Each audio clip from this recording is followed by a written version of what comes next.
The testing of Castar MS sealant bonding plastic substrates.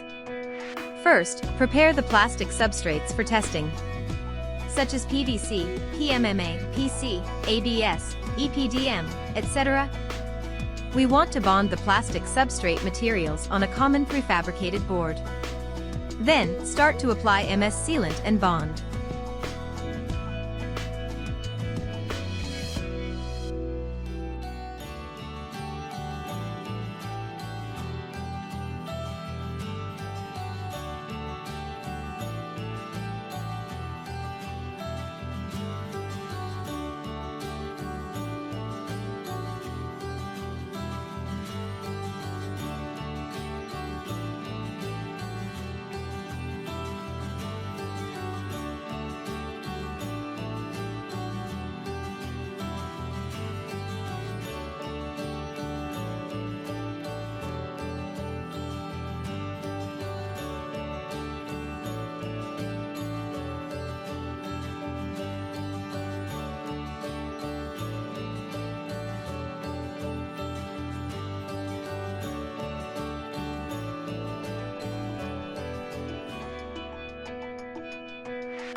Wait the applied sealant completely dry.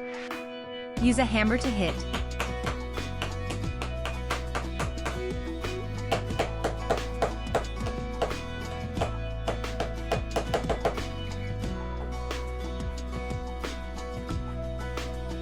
The plastic substrates are firmly pasted on the prefabricated material board without looseness, and the adhesion is very good.